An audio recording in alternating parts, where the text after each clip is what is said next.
Welcome to Girl Talk. Thanks for joining us today. We're filming in our studios, our stomping grounds here today, and it's kind of nice. It's home base. It's fun, yeah. Absolutely. Not here very often, but today's a special day for that, I guess. We're talking with all kinds of folks as usual. We'll check in with Joe Conan of Conan Automotive. He's always got interesting car care tips. Some of us are always learning something new. We're all always learning something. I'm so appreciative of him because he breaks it down like my dad does. He doesn't like put in any mumbo. Sorry, Joe. Well, I mean, it's a good thing. He doesn't put in any mumbo jumbo that I don't understand. He's just like, this is what you need to do. Do Yeah. it. And do it. You know why? And do it by He's this a time. father of 5.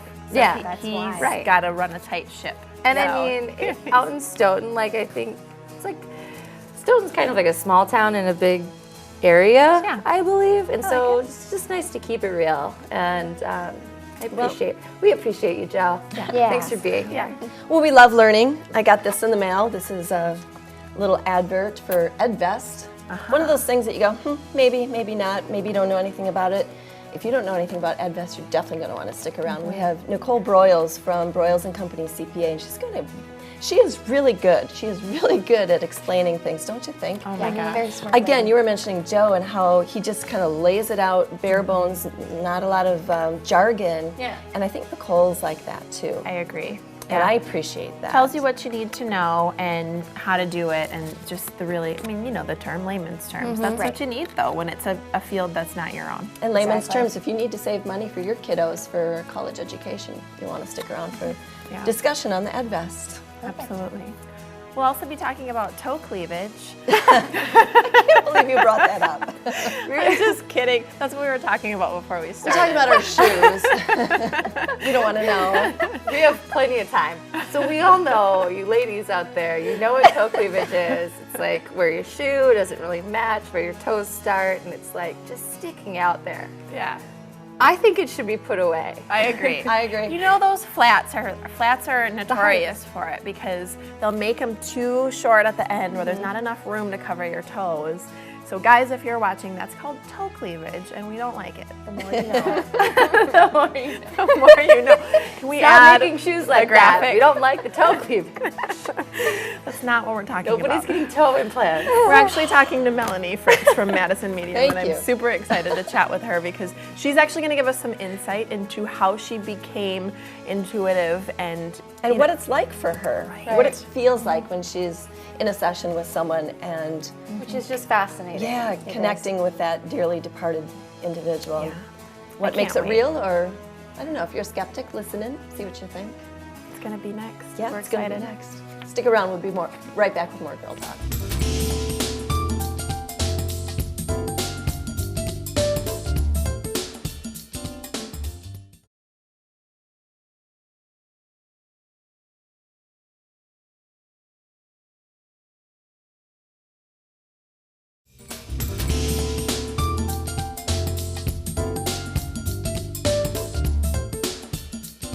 Welcome back to Girl Talk, and thank you for tuning in. We're filming here at the studio. We are. Our home base. It's tons of fun. And yeah. we're here with Melanie Fritz, who is my medium from Madison Medium. Thanks for joining us again. Thank you for having Always me. a pleasure to have you on. Okay, so we're going to talk a little bit about your history today and your past and how you got into what you do and what you love. Yes. So some people are gifted all of their lives. And from what you've told us before, from hearing your story, this hasn't been the case for you necessarily. So can you talk to us just a little bit about that and how you got into what you do? Yeah. And maybe that first moment when you realized, like, This is this something. might be something special. We're going to need a Absolutely. half an hour. Yeah. Yeah, no kidding, no kidding. That always seems Yeah. to be how it goes. But I was normal. Actually, I struggled, but up until the time I was 30. And when I was pregnant with my second son, I actually thought that I thought I was losing it because I woke up at the same time every night and I was audibly hearing voices, and I didn't tell anybody about it for 3 days because I thought that something was wrong, actually. Really? Yeah, with the pregnancy. I thought something like maybe Oh, that I was, no. I thought maybe I needed to do something about it or needed to see a doctor. But 3 days later, I ended up telling someone about it. My significant other, he rushed home and he knew the woman that I was hearing, her name was Susan. I said, I don't know how I know this lady named Susan. I'm hearing her in my head. She's talking about Superman. And when he came home, he had tears in his eyes, and he said, Susan was his grandmother. She had passed 2 years earlier, and his family was actually quite intuitive as well, but had not seen any signs or symbols or anything from her since she had died. She was, however, one of the only people that knew that he wanted to name his son Kal-El after Superman. And so our son is named, obviously, Kal-El after Superman. So it has like a huge amount of meaning to me. But then after that, there were many, like as soon as I realized that I could actually affirm something with, like I had this piece of evidence almost that could demonstrate that I was really connected. I was like, I want to do more of this because, like if it's, anybody can say that, you do know that your mother's proud of you, or you do know that they're still looking out for you, but not everybody can say, do you still have like her watch? Is it pink? Like, that type of thing. And I feel like when they bring up those specific things or objects, it affirms the message in its entirety. Like, that we're really connected, And so it definitely, that first instance demonstrated to me anyway, that it was physically possible to turn people from skeptics into believers as well. How amazing as well is that, like, you acknowledged a gift that you had and you pursued it. How many times have you not potentially done that in life? No, I know. And it was not easy either because I was raised Catholic, and so like this is not cool. A Catholic, like it is not something that they want you to gravitate towards, and so I definitely had to step outside the box, and it was a difficult decision for me to decide to pursue it, but all of my family is so supportive now. Like my mother especially is hugely supportive, but it definitely took them seeing that it really was real. It wasn't just another form of crazy, or something like that. So it's definitely proven itself from, I would say, in the last 5 years for sure. So Melanie, when you are in a session with someone and you're at that point where you are connecting with the deceased person, how do you know that you're really talking to that person? Sure. Do you feel something? What Absolutely. happens? It's yeah, it is. For me, it's kind of like an adrenaline rush. It's not extreme, but it's slight enough that I know there's a different. It's not just like talking, I guess, is what. A lot of times too, I will take on the physical symptoms of like how the person departed. So I'll say, okay, I'm having trouble with breathing. Did your father have something to do with his heart or his lungs? And they will go, yes, and then I'll go, okay, and then I'll continue. But a lot of times I have to, like spirit will give me a cue or a physical object to say, I'm seeing this, and I'll have a feeling as to whether it was female or male. There's a woman stepping forward, she has this in her hand. Do you know who this is? And they will immediately say, yes, I do know who that is, and then we'll continue. But I physically feel different when I am connected. I get a little bit of pressure in my head, sometimes a little dizzy actually initially when the onset kicks in. And then as soon as I'm talking, all of the physical symptoms go away. So once I acknowledge them, the breathing goes back to normal, or the pain in my head goes away, like that type of thing. It's almost like they don't allow you to ignore this. Exactly. They're trying to communicate with you. I know we gotta go, but this is which is why I had to make it my life, actually. And you've mentioned that before. It wasn't possible to not make it. It's almost like a calling. Like you can't really ignore it for a number of reasons. Yes. Both to fulfill it, but also because it's like physically affecting impossible. you. Exactly. Right. Yes. Oh my gosh, we have to go. It's I so know. sad. Thank It goes you. so too fast. We'll see you soon. Yes, for sure. We'll see Melanie again soon. And just to touch on what you said earlier, I can't believe anyone could be unsupportive of what you do because you have helped so many people. Thank you. Very much so. Stay tuned for more Girl Talk. This is Melanie Fritz with Madison Medium. We'll be right back after the break.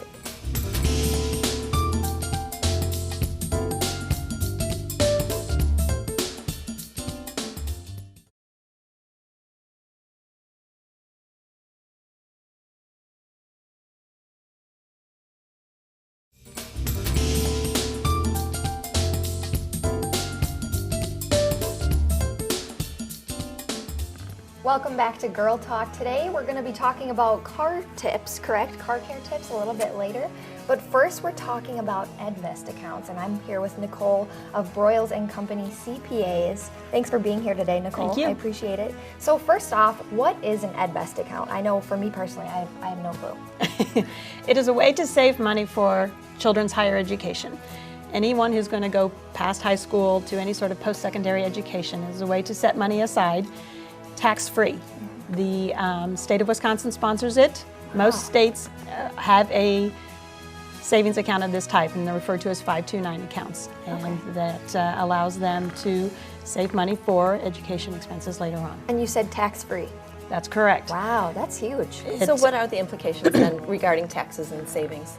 On the federal and the state, both, any earnings that grow within the account. So the account is invested in some sort of mutual fund. You get to choose. There's about 20 different accounts you can choose from and types of investments that you want the money to be invested in.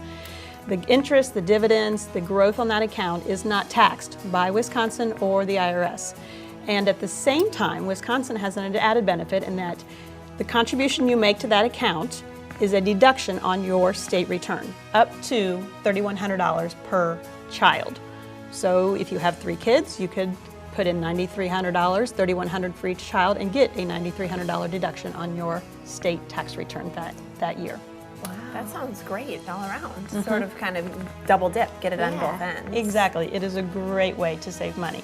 And if you have parents, grandparents, aunts, uncles, you have a child who has a birthday, anybody can put money into that 529 account. It doesn't have to be just the parent. And it's the parent who controls the money. The account is in the parent's name for the benefit of the child. So the child can't get to the money and spend it in any way. The parent has control of that account completely. It's such a great way. I mean, I know so many parents out there that have everything already for their kids. It's fun to buy clothes, it's fun to buy toys, but at some point you have enough things. Yes. And what a wonderful way to be able to give a birthday gift or something that they can use in the future. I did that for both a niece and a nephew. I put money into their 529 account since they were young, and because they have parents and grandparents who are giving them the toys and the things, the fun things. Right, and later when they get that good job, they can thank you for the help to get into college. Nicole, just to follow up on that, let's say an aunt or an uncle makes that contribution. How do they, I guess, record that in their tax return? They get the benefit of. They have the proof that they made the contribution. proof? They write the check. They Oh, have their canceled check. okay. They have the disbursement out to that That's what I account, was wondering. and that's the proof they need then too. And you do have to report on the return the child's name and the account number. So there is a cross-check on That's this what I was government looking for, side to sure. see, how much money went into that account to verify that the contribution is valid. Very cool. Yeah, the gift makes that keeps on giving. Yes. Education. Really quick question too is Edvest, maybe excuse me if you already answered this, but Edvest, I've heard of a 529. Is that a specific sort of brand of 529, or what makes that, what does that name? The 529 is an IRS code. Okay. That specifies or identifies all types of education savings accounts. So if it's a 529 account, then Indiana, Illinois, they all have their own 529 account. And So Edvest is the specific to Wisconsin. exactly, I see. right. Okay, got But it. the funds don't have to be used in Wisconsin. The child can go to school anywhere across the United States, go to any school and use that money for any college. Gotcha. All right, I'm with you. Kind of going off of that, for what education expenses can people use the Edvest funds for? The IRS defines what's considered a qualified education expense. For most part right now, it's room and board if you are at least a half-time student, in addition to the regular tuition, fees, supplies, books, and if the course requires any special equipment, that can be considered a qualified education expense as well. Very cool. Wow, tuition and board, or other than tuition, that's really helpful because Yeah. those other expenses really add up too. Yes. What happens if you miraculously don't use all of the funds? If you don't, it doesn't, it's not a use it or lose it situation. So the money can be transferred to another sibling and put into their account and used for their benefit. Or it could be transferred over to the parent and they maybe use it for their master's. They go back to school and get a new degree. So any education, but you may need to transfer it. Transfer to another beneficiary's account. That's wonderful. Yeah. Well, thank you so much, Nicole. We have so Thank many you. questions. It's such an interesting topic, so we appreciate it. Appreciate Stay it. tuned to Girl Talk. We'll be right back after this.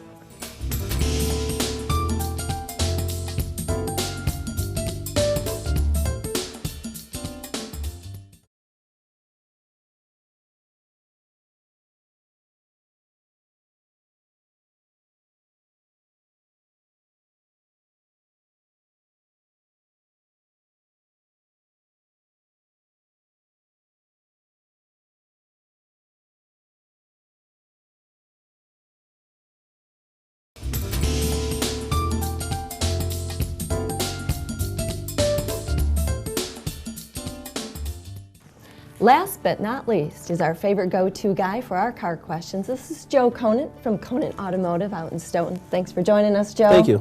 We have car questions. I know I've had a burning car question. I kind of hope my dad's not watching. I keep getting my check engine light, no kidding.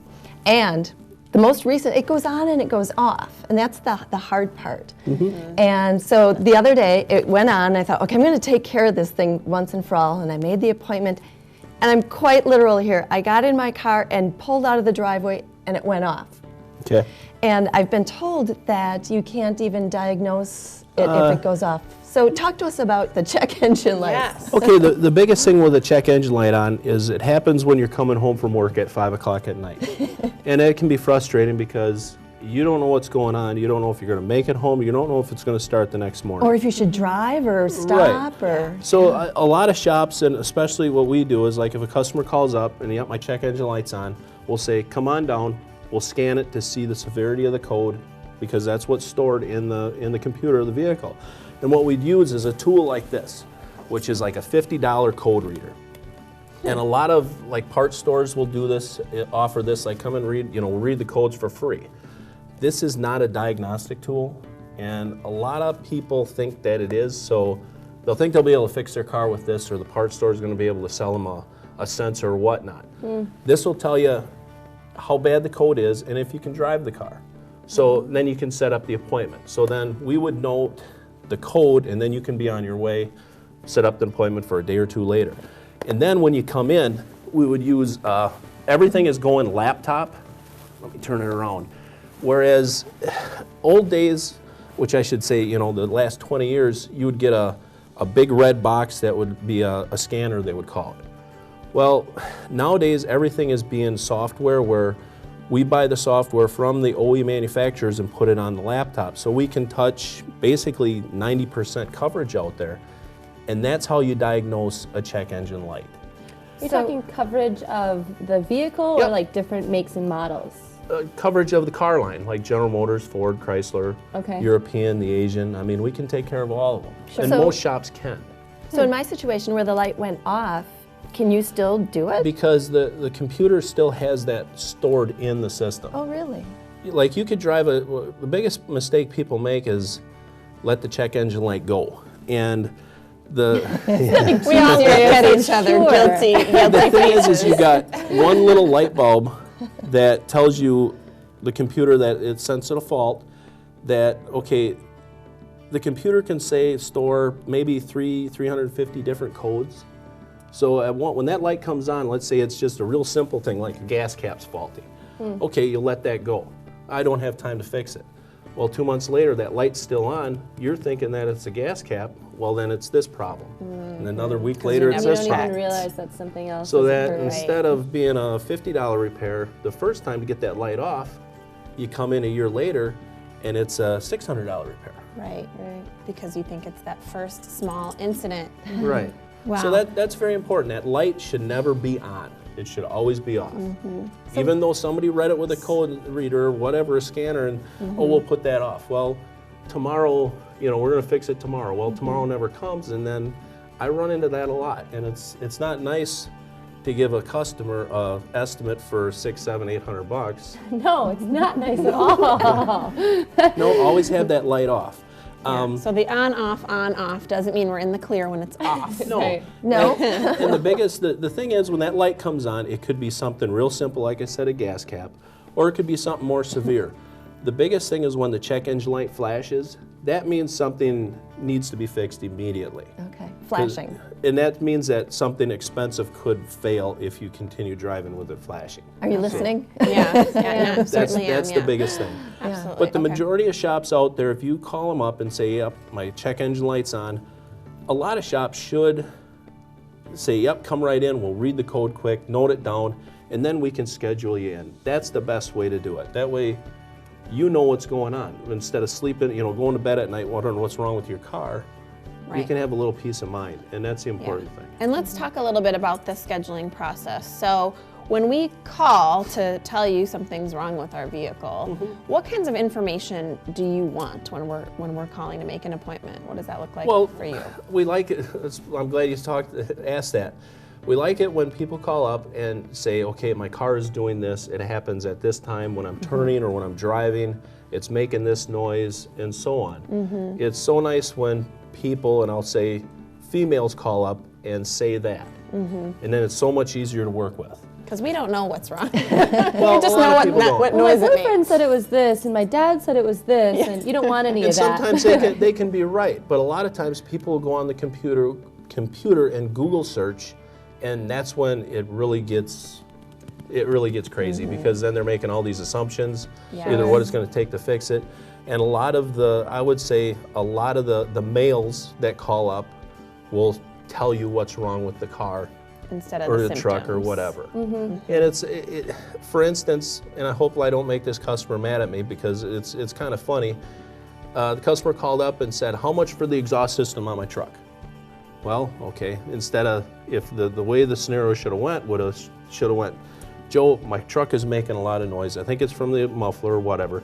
Can I get in and have you guys give me an estimate? Sure, no problem. No, it went to, how much for my exhaust system on my truck? Well, then I shot him a number. Well, it's going to cost you probably about $1,500 to $2,000. And he went silent, and I said to him, well, we're looking at exhaust manifolds, we're looking at catalytic converter, we're looking at, you said exhaust system. And I was being kind of smart, but I guess that's my personality, and yeah, he's coming in and we're going to inspect his exhaust, and it's probably going to be a quarter of that. So So you're one. Well, and I would actually appreciate an overestimate versus an under. So that's nice. But you're wanting the symptoms of what's happening with your vehicle, And let you do the diagnosing. and let you Yep. let the expert do the work. Well, we'll have to bring you back, because I know we always have more questions. thanks, I know, guys. we didn't even get to mine. We're Sorry. out of time. Thanks, Joe. Thank you. Joe Conant from Conant Automotive in Stoughton. And that's it for today. Thanks to all of our guests. Thank you for watching, and we'll see you next time on Girl Talk.